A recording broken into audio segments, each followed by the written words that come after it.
everyone, my name is Daman. I'm a data science student intern at Explore Data Science Academy. Today I'll be taking you through the house price prediction competition on Kaggle. The dataset is based on a city called Ames in Iowa, the United States of America.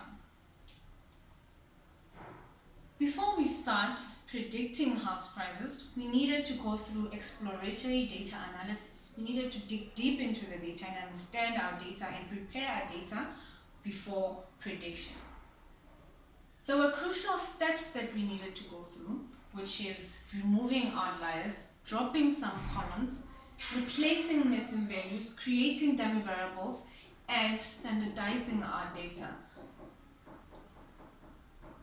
Now, what does a normal person think about when they want to buy a house? Factors that come to mind when they want to buy a house. They think about how big the house is, how many bedrooms the house has, right? So we looked at the correlation of the features of a house and the sale price of a house. And we found that the sale price and the overall quality are highly correlated with a correlation of 0.79, as well as the ground living area correlation of 0.71.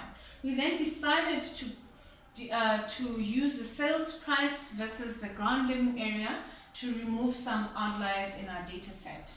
We see here that we have two extreme outliers with the ground living area between 4,000 and 6,000 square feet and the sales price just under 300,000 US dollars. This could be because of mansions that are now old and priced low.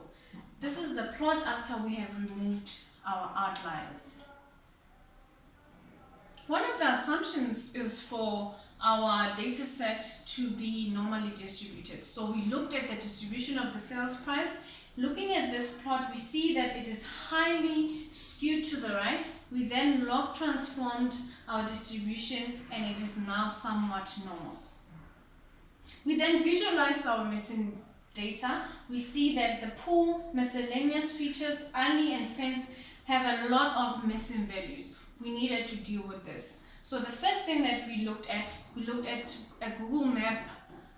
Google Earth picture of Ames. We see that these two markers mark a pool.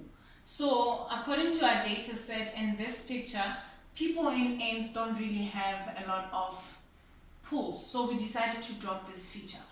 Another feature that we decided to drop is fences.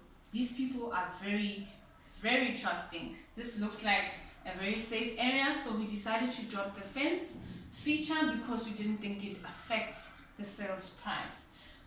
Another thing that we also did to impute our data, we replaced some missing values with the mean, categorical variables with none, and numerical variables with 0.